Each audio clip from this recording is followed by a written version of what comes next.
Despite embodying the epitome of what might and strength of the Viltumite Empire reveres so heavily, the Enforcer, simply known as Conquest, is one of the most ostracized member of the entire Viltumite Empire. In the show, he talks about just how lonely he is, how every other Viltumite is afraid of him, meaning that he doesn't ever get to have any sincere connection with anyone in the entire universe. He is a weapon to be pointed wherever the Viltumites want him to go, knowing that utter destruction and complete calamity will follow close behind. In the comics, however, there is a much deeper history to be explored regarding the Viltrum Empire, and from this, we can glean exactly why Conquest is such an outlier by the Viltrumite standard. And that, my friends, is what we're going to dive into and analyze today. Specifically, we're going to talk about why Nolan was so much more respected by the Empire, whereas Conquest is generally accepted to be stronger in a physical sense. But his relationship to the Empire is much more tumultuous. So come along with us today, and let's take another deep dive into the world of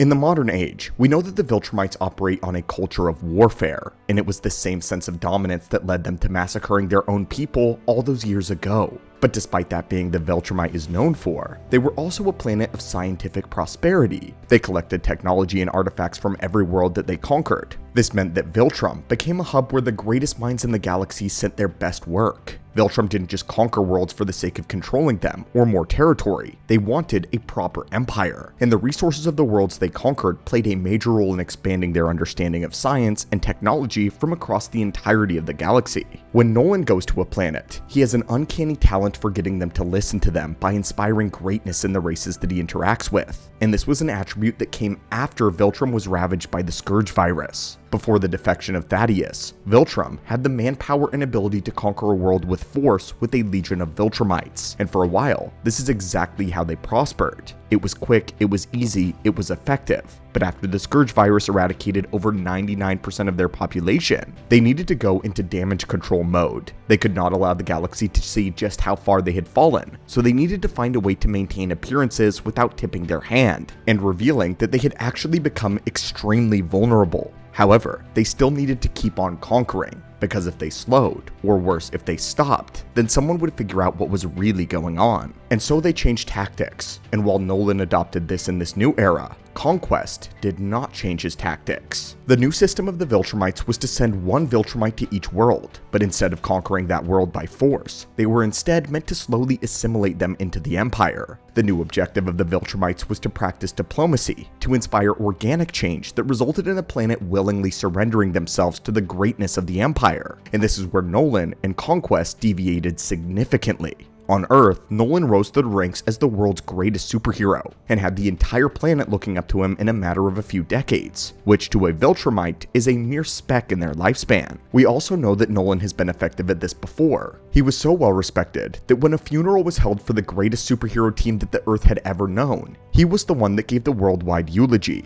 and we learn later that these feelings were not just an act to Nolan. In the comics, he talks about how Debbie and Mark eroded the sense of duty, and actually made him start to care, even for the Guardians of the Globe. And when his fight with Invincible in Chicago began, Nolan was forcing himself to be a Viltrumite, despite the fact that it all felt wrong to him. He just didn't know what caring felt like just yet. On Thraxa, he was able to rise through the ranks and become their emperor in record time, showing that even when he finds himself on a foreign world without the objective of controlling it, he has an incredible talent for getting worlds to praise, respect, and follow him. As Viltrumite culture evolved, so too did Nolan. But by this point, Conquest was already set in his ways firmly, and was much more difficult to convince than maybe any other Viltrumite.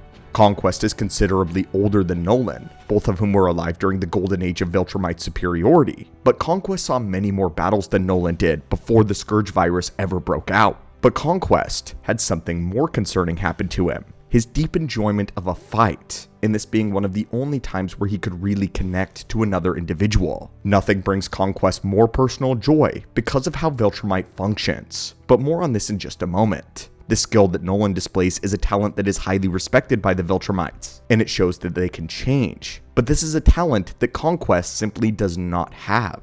Conquest got his name because he lacks the nuance and the subtlety needed for a planet to willingly turn themselves over to the Empire. Among the Viltrumites, many likely view him as a problem.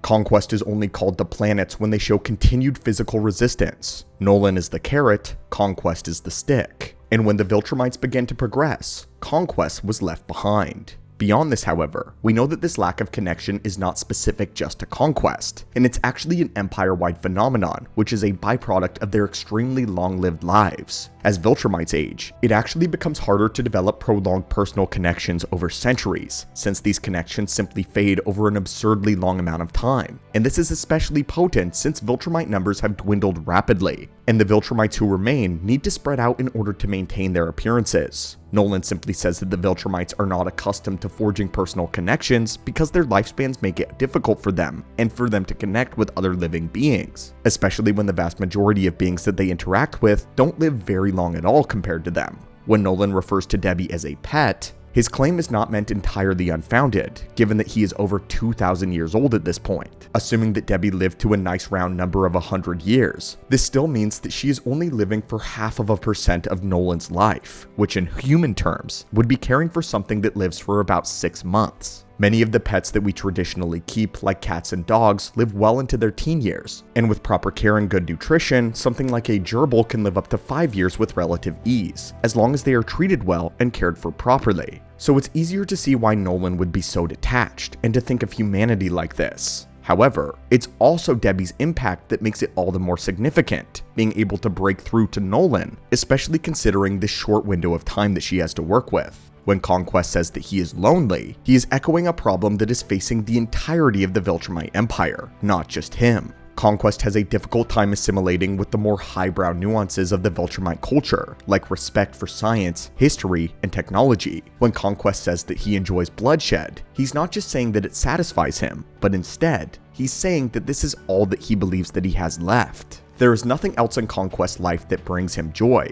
and so these rare moments when he's able to cut loose and fight someone on his level reminds him of the glory days of the Viltrum Empire.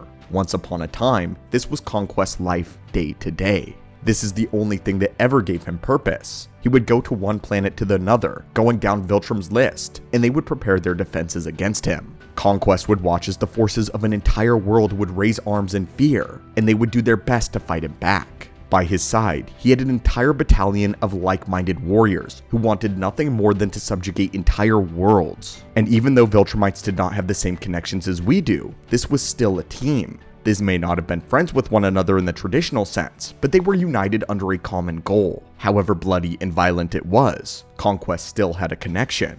Conquest lived for that battle, and even though very few worlds could ever do anything significant against him, this was a life that he lived, and he lived it well. Slowly, however, everything around him changed. His team broke apart and went on their own solo missions. Subjugation became a political game of diplomacy and inspiration, rather than the ease of violence that the old ways had preached. Now, Conquest does not have a purpose, and the Viltrum Empire does not have a place for him in the new landscape. They keep him because he is valuable, but they know that he will never fit into the system because he is unwilling to relinquish the old way. So now, when Conquest is called into battle, he is a rare treat, but even then, he is alone. No one comes with him to subjugate worlds anymore. All he has left is fear and battle.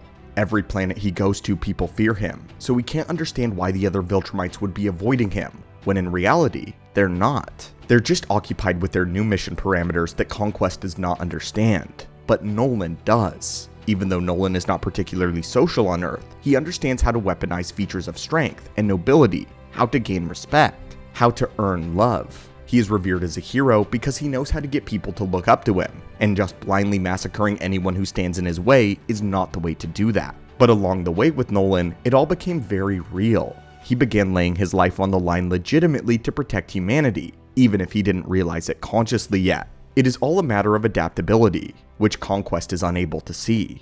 But anyway, my friends, what do you think of the differences between Nolan and Conquest, and how they are treated so differently among the Empire? Do you think Conquest is a byproduct of the new Viltrumite way? Or is his issue more intrinsically tied to the Viltrum-wide loneliness phenomenon? Is strength truly all that matters, or are there other factors that Viltrumites look to, such as respect and loyalty? Is there something deeper down going on? And could Conquest ever be redeemable? As always, my friends, thanks so much for stopping by the channel today. Smash that subscribe button for more Invincible lore, and have a great one.